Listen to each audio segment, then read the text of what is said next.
반갑습니다. 김영윤 TV입니다. 2월 12일 오후입니다. 마지막으로 해가 넘어가기 전에 사무실에 이렇게 이쁜 빛이 들어와 있습니다. 이번 주제는요, 이준석의 몰락 과정, 현재 지형, 그러니까 지금 삼지대들과 빅텐트 합당으로 곤욕을 치르고 있죠.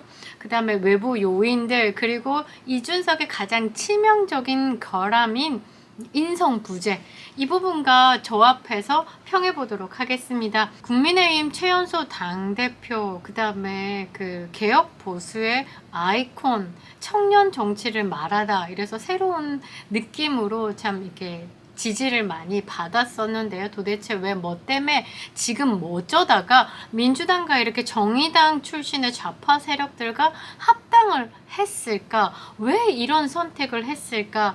제가 볼 때는 가장 큰 문제는 이준석 스스로 본인을 굉장히 높이 평가하는 오만함에 있다. 이렇게 본인 위주의, 본인 중심적인 사고에서 모든 것을 평하는 싸가지, 그리고 밥상머리 부재자 이준석이 진짜 지금 이렇게 몰락하고 있는 것의 가장 큰 원인이 아닐까 보고 있습니다. 이준석의 싸가지론이 처음부터 그러지는 않았어요. 처음에 나왔을 때 굉장히 신선함, 하버드 청년 정치인을 말하면서 약간의 싸가지가 있어도 허용되는 뭔가가 있었어요. 그런데 이게 싸가지론이 탁 바뀐 계기는요, 윤석열 대통령이 후보로 입당 전에, 국민의힘에 입당 전에 뭐 버스가 간이 많이부터 시작해서 굉장히 심기를 불편하게 만드는 말들을 했어요. 그리고 합당 후에도 꾸준히 둘이서 부딪히는 뭔가가 있었다는 거죠. 사실 생각해 보면 그 윤석열 대통령의 이미지, 그리고 성향, 성품으로 봤을 때 이 이준석과의 결별은 정해진 거였다. 왜냐면 그 본인밖에 모르고 사회 부적응자인 이준석을 바라봤을 때 얼마나 한심했을까. 한 조직을 운영하고 있는 그 쉽게 얘기하면 팀장이나 수장으로서 이렇게 부적응자를 보면요, 기피의 대상이거든요. 그래서 이거는 누가 봐도 그냥 정해진 수순이었다. 이렇게 윤석열 후보와 부딪히는 모습을 자꾸 보이면서 국힘 내에서도 이준석에 대한 부정적인 평가가 많아졌어요. 정권 교체의 열망이 76%까지 찍던 대한민국의 그 상황에서 이 보수 성향의 지지자들에게 이 이준석이 어떤 식으로 다가왔을지는 뭐 안 봐도 비디오죠. 이준석이 윤석열을 공격하고 있다, 힘싸움하고 있다, 무의미하게 서열 싸움을 하고 있다, 참 모질하네, 이런 느낌들을 줬다.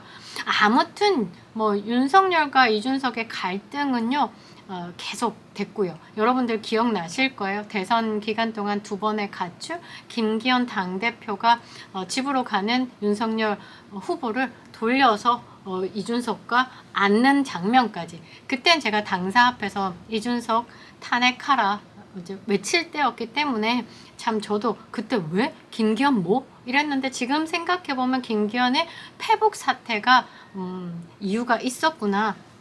이때 이준석이 이미 국민의힘 안에 주류 지지층에게 찍혔어요. 그러면서 이제 감정의 대립이 시작될 때죠. 지 마음에 안 든다고 해서 도망 댕기고 분탕질 치고 이러는 게 지금 대한민국을 가장 절체절명의 대한민국에 도대체 저 새끼 뭐야, 이런 느낌이었거든요. 대선도 급하고 민주당은 더 싫고 이러면서 이준석의 행태가 묻힌 거지, 사실은 당 내에서 지지를 다 잃은 상황이었다. 대선 끝나고 김종인이 할배가 이준석에게 한 몇 년 정도 외국 나가서 뭐 공부를 좀 하고 오라라는 말을 했었는데요. 이때 이준석이 다 거부하면서 당대표 자리를 유지하는 것을 택했습니다. 사실 그때 만일에 그 김종인이 할배의 조언을 받아서 잠시 외국을 나갔었다면 지금 같은 상황은 아니었을 거고 또 다른 힘을 가지고 돌아왔을 수도 있다라고 생각하는데, 이준석이 그때 당시 본인을 굉장히 업하는 오만함 때문에 지선까지 이기면서 내가 이끌면서 이기면 이 아무도 자기를 못 건드리는 뭐 슈퍼 파워가 생길 것이라는 생각을 했을 것 같습니다. 이준석은 윤리위에서 징계를 받으면서 사실상 탄핵이 됐는데 윤석열 대통령은 여기에 관여를 안 한 것으로 보이고, 그때 당시에 그 체리따봉 문자가 유출되면서 이 모든 것이 윤석열이 배우던 또 배후설이 또 모락모락 피웠었는데요. 대부분 이준석을 지지하는 사람들은 그 뭔가의 그 책임 소지를 찾아야 되는 거죠.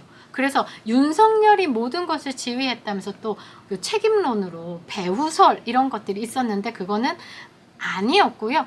그때 당시에 이준석을 애매하게 지지하는 분들도 이준석이 그래 뭔가 억울하게 쫓겨나는 느낌이네 이런 느낌을 가지면서 약간의 우호적인 방향으로 가고 있었다. 그때 당시에 한길 리서치가 실시한 여론조사가 뭐 7대3 이 정도 아니었어요. 비등비등했어요. 찬성이 51.4%, 반대가 44.8%. 그러니까 이준석의 징계에 대해서 조금 우호적으로 변했었다.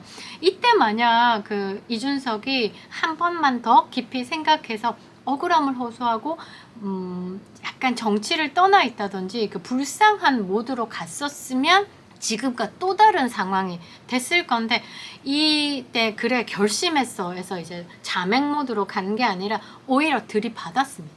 오히려 들이받았고 정면 대결을 선택을 해버렸죠. 윤석열 대통령이 임기 말도 아니고 초인데 들이받았다. 세상에서 가장 멍청한 거죠.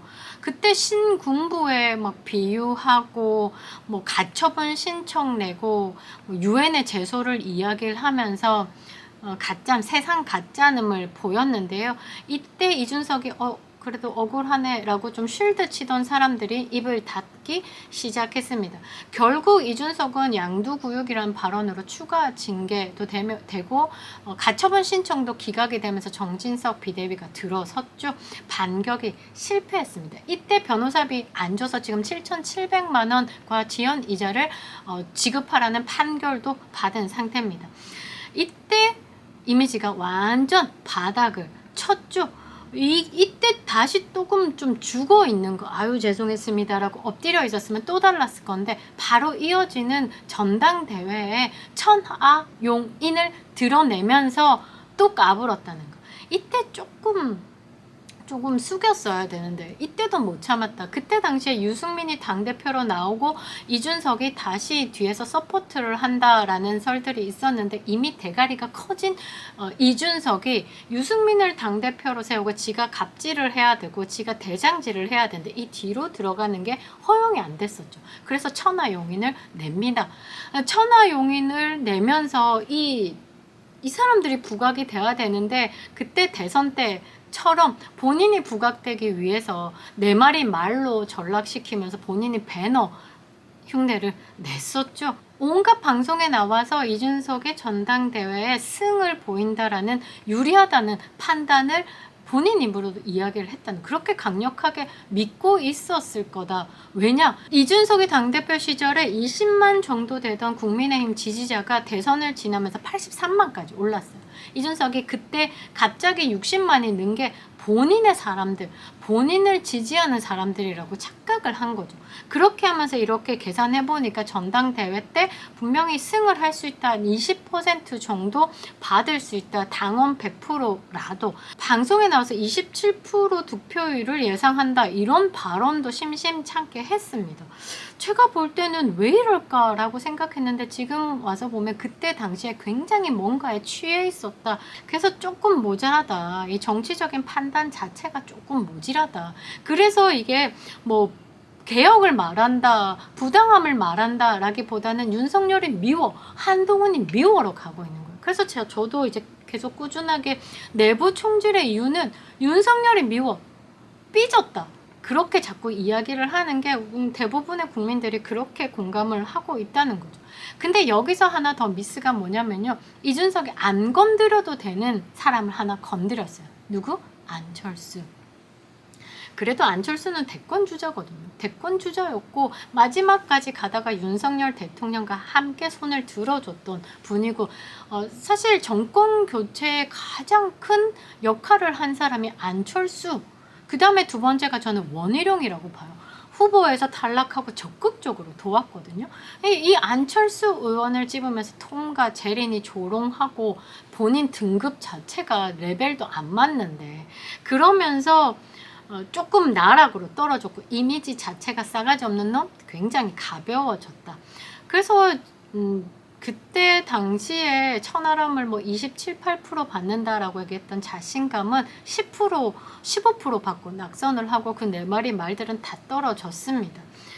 어찌 보면 이준석이 제기할 수 있는 공격 포인트, 그리고 안철수 의원을 제대로 공격할 수 있는 기회조차도 말아먹었다. 이 실패로 돌아가면서, 그리고 잠시 잠행하면서 조금 언론이 올려치기, 스스로 올려치기가 아니라 언론이 조금 우쭈쭈 해줄 때까지 기다렸었어야 되는데 강서구 재보궐선거에 또 튀어나와가지고 18%로 진다느니, 근데 어머 딱 맞아 떨어지면서 이게 반반이 된 거예요. 이 강서구 재보궐선거의 패배를 맛보면서 국힘 내에서 총선에 대해서 폭망론이 나왔거든요. 그때 이준석이 조금 부상했어요. 이준석이라도 데리고 와야 된다. 중도 이준석이 나가면 마이너스 정치다. 얘가 지금 내부 총질을 하지만 그래도 어느 정도 단 한 표라도 플러스가 될 거야 이러면서 이준석을 좀 잡자라는 분위기로 살짝 바뀌고 있었고, 그때 당시에 인요한 혁신위원장을 들여오면서 인요한이 꾸준하게 이준석에 대해서 콜을 했어요. 징계도 해제하면서 인요한 위원을 조롱하면서 이제 이것도 끝이 났다는 거죠. 그래서 국민의힘은 이준석과 더 이상 돌이킬 수 없는 파국으로 치닫게 되죠. 결국 이준석은요, 신당 창당한다느니 탈당한다느니 밀당하다가 여론조사를 딱 확인하니까 15%, 상당히 높게 나왔어요. 처음에는 27, 8%까지 나오는 여론조사도 있었어요. 아, 이거다. 내가 탈당하고 신당을 차리면 내한테 올 게 많다. 나 국민의 당처럼 다시 바람을 일으키겠어. 오만함으로 나간 거죠. 그때 당시에 대한민국 정서가 더불어민주당도 싫고 국민의힘도 싫어. 제3지대에 뭔가가 나와야 돼라는 기대감이 있었죠. 그리고 혐오 정치, 지금 이 정치판이 너무너무 싫어. 그거에 대한 정서를 자기가 흡수하겠다. 그래서 할만한 게임이다 라고 생각해 봤는데요. 그때 당시에 이렇게 오만함이 그게 차서요, 게이지를 꽉 채워서 이런 생각이 있었을 거라고 저는 확신합니다. 어떤 생각? 나 나가고 나면 국힘 폭망할 거야. 이런 가볍고 가짜는 생각이 있었다라고 생각을 하는데요. 그때 당시에 하태경부터 시작해서 이준석 나가면 국힘 5% 이상 떨어진다 등등등 언론에 올려치기가 굉장히 높았었다는 거죠. 그리고 그렇게 본인을 쉴드 쳐주는 오선 서병수, 하태경 등등등이 총선에서 공천 탈락한 후에 이준석에게로 올 것이다 자신감이 있었지 않았나라고 보고 있습니다. 다음 영상은 새로운 개혁의 신당에 들러 앉은 개혁의 보수 깍두기 이준석에 대해서 앞으로 어찌 될지 한번 예측해 보도록 하겠습니다. 김영윤 TV였습니다.